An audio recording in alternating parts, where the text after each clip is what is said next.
Good evening. So tonight, I am going to discuss to you our new topic, which is El Filibusterismo continuing relevance.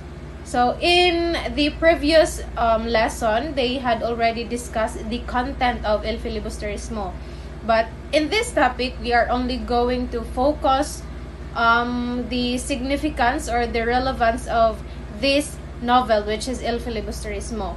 Because in this story, Rizal clearly stated that he clearly stated there na iyang gisuwat ang novel para para makita nato ang difference between the Philippine society before and after. And also, he wrote this novel especially to expose the injustices that Rizal and his fellow Filipinos experience, mga injustice nga ilang na experience before. Because we cannot deny that even after years had already passed, katong mga injustices, social ills nga na mentioned sa novel is still existing today. In this present, so we are going to know what are those injustices that they had experienced through this topic. Okay, so the learning objectives we have at the end of the chapter, the students should be able to first is discuss the summary and the important themes in El Filibusterismo. Second, explain why a knowledge of history is important in reading a historical novel. And last, examine the conditions of the Philippine society through Rizal's El Filibusterismo. Okay, so before we proceed with our discussion, let's have first the vocabulary. So maybe all through our discussion, we are going to encounter such unfamiliar words. So it is better to know its definition first. First, we have reform. It is the improvement or change to a better state, social, economic, and political institution. Next, we have revolution. So when we say revolution, it is a violent attempt to overthrow a government. And then Principalia class, the ruling and usually educated upper class in the 19th century Philippines. I think this is familiar to you since we had this in our previous lesson. We have already discussed this in our previous lesson. So those are the vocabulary. So together with No Limitang Here, Rizal's main objective in writing El Filibusterismo is to expose the Philippine situation before, as he witnessed during his time. So with this novel, we are able to know those injustices that they had experienced, and we are able to reflect with that situation. So the importance of Jose Rizal's ideas for our generation has twofold basis. First is the applicability to present-day problems. So through reading this novel, we are able to know, makahibaw ta ato mga background, and also we are able to know those past mistakes that had happened during Jose Rizal's time.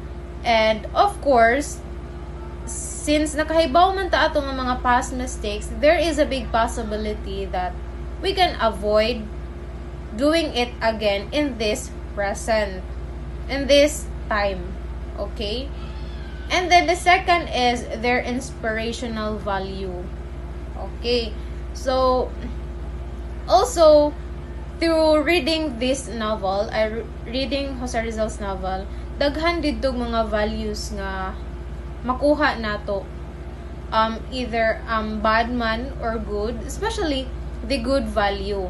So that is the importance of Jose Rizal's novel. Ang makahibaw ta, ma-apply nato maka-avoid ng mga mistakes, and of course to gain knowledge from that novel that we can instill in ourselves. Okay, so revolution as a means of social change.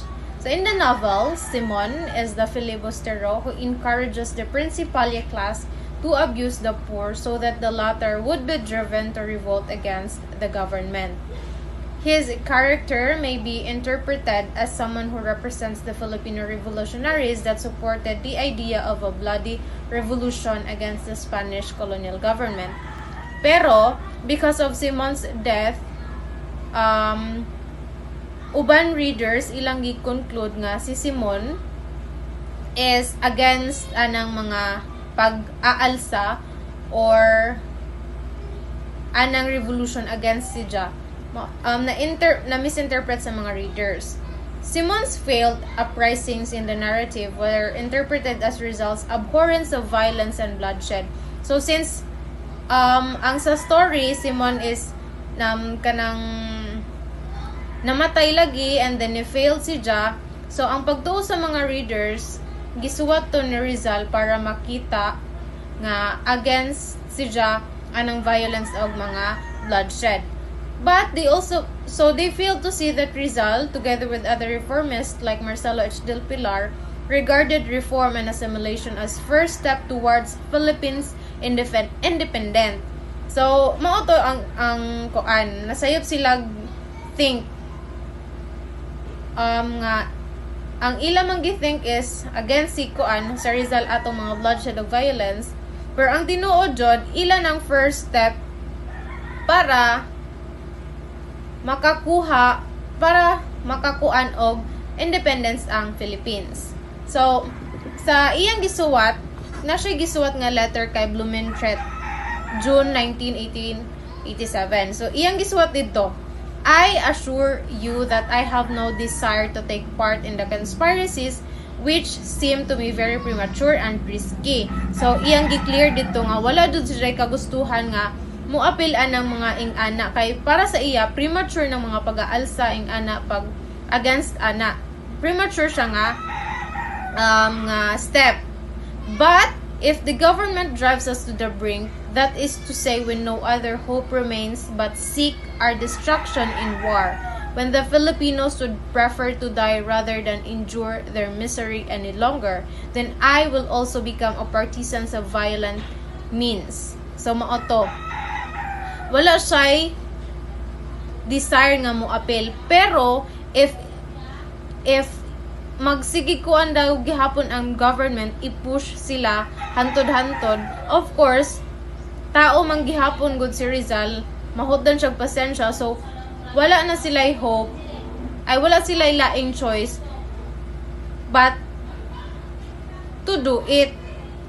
Kay, kuan naman daw, kanang murag abuso na kaayo, so, maoto, kay para sa iya mga Filipinos would rather die than kanang ing-ana kaysa magtiis silang misery ing-ana, mo suffer sila. Mas pilion nila nga mulaban bisag mamatay sila kaysa kanang magsige silang tiis or mag-suffer. So the choice of peace or destruction is in the hands of Spain because it is clear fact known to all that we are patient and peaceful, mild and feeling and etc. But everything ends in this life. Maoto ganiha nga bisag unsa pa kakuan kataas silang pasensya pero pag sige gihapog i-push sila, so of course there is no other choice but to fight jud. So, but everything ends in this life. There is nothing eternal in the world, and that refers also to our patience. So, mao toy ingon ni Rizal. On leadership and governance, so Eliphil's message is very clear. Ang naara sa sud is kanang ang mga message is all about inept leaders, corrupt officials, and also the system of government in the Philippines nga nakalead sa Spain downfall. So when Simon said, what is a man to do when he is denied justice? Unsay buhaton sa tao kung gi-deny ang hustisya nga iyang gipangayo? Iya bang ibutang sa iyahang mga kamot ang balaod? Maybe ang iyang pasabot ingana is kanang physical revenge, siguro nga na iyang pasabot, or magpaabot siyang tagaan siya right sa Spain. Mo na iyang gunahon na ato nga time. So, so in continuation to that, nakunahon na siya nga na posibilidad nga kung ang tao dili mahatagan og unsa iyang gidemand is naa siya possibility nga mo buhat sila lang organization nga ato nila ipang implement ang movements nga ilang gustong ipabuhat nga wala nasunod sa government nga ilahang nabilong mo nang mohimo sila og lain nga organization. So Rizal himself was a good leader. Good leader si Rizal nga even iyahang mga colleagues ni believe niya kay tungod lagi sa iyang pagka-leader wala siya ni follow sa iyang personal interest. Ang iya harang gisunod is kanang ug unsay need sa society ug unsa poy kanang what do you call this kanang ug unsay kanang matabang niya sa usa ka community mao iyang gisunod, wala ang iyang personal nga interest. The call for a good leader could be gleaned from El Fili, when he stressed the importance of national sentiment to guard the society against all kinds of injustices and oppression. Rizal also condemned the friar lead officials for their greed, corruption, and exploitation of the. So on the other hand, iya sanggay criticize ang iyang mga fellow Filipinos, labi na ang iyang example nga to is si Basilio. Iyang gi-criticize ang mga Filipinos kay lagi kanang dili sila kay bawo mo stand sa ilang rights kanang si tawag nga na wala sila ni respond sa challenge nga gihimo sila kanang murag sunod-sunuran under the abusive leadership of the Spaniards. Iyang kanang examples ingani is si Basilio kanang mao lagi to nga bisan og daog-daog nagmaayo ang iyang family, wala gyud siya gibuhat, wala siya ni stand out sa iyang rights, wala siya ni voice out sa iyang mga opinions, and also ang iyang mga kanang gustong isulti, wala to niya na open up kay lagi hadlok sila. And that's the kuan siguro as a Filipino, murag mao toy kanang sayop, mao toy na criticize ni Rizal sa atong nga time. Lisod jud lagi mo stand ang Filipino sa ilahang rights kay lagi sa ilahang kahadlok. And also we can't blame them kay siguro unpower pa sila ing atong nga times mo nang mahadlok silang mo kanang mo voice out, mahadlok silang mo kuan sa ilahang mga katungod kay lagi lahi ang nagunit nila mas power. He only joined the revolutionary group after being arrested and imprisoned, followed by the death of his sweetheart Julie. There was also one character, Senior Pasta, who abandoned his noble ideas to serve only the interests of those who hired him. While Rizal exposed the injustice done by the colonial government, he also challenged the Filipinos to guard their rights as one of their main responsibilities. Good leadership and governance bring about social, economic, and political reforms in the country. All this can be achieved if the leaders have moral fiber and are ready to give up their personal interests for the welfare of their constituents. On education and language. At the time that was more planning to launch the revolution, students include Basilio were also fighting for the establishment of a school that would allow natives to learn Spanish language. Simon strongly reacted against the project advocated by the students. For him, it would mean the death of national identity and the institutionalization of tyranny. In chapter 6, Basilio, and 7, Simon. Simon expressed his disapproval of the student program, convincing Basilio to join him in his plan of revolution instead. During the time, according to Life of Rizal, he learned 22 languages. But it is very important also that we must preserve our language because in Filipino, it was our pagkakakilanlan as a Filipino people. So during that story in El Filibusterismo, he also planned to include Basilio, the son of Sisa. So during that time, speaking Spanish language is forgetting ourselves as a member of Filipino people.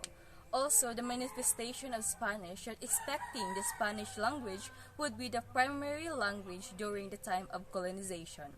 As I know, during the time, if you speak Spanish, you are being Spanishment. For Simon, language is our originality. If Filipino language is our originality, then if we speak other language, especially Spanish, we are not making ourselves free, but we are making ourselves slaves. That was Simon said. The Filipino youth. Where are the youth who will consecrate their golden hours, their illusions, and their enthusiasm for the welfare of their country? Where are they who will generously shed their blood to wash away so much shame, so much crime, so much abominations? Pure and spotless the victim has to be for the Holocaust to be acceptable.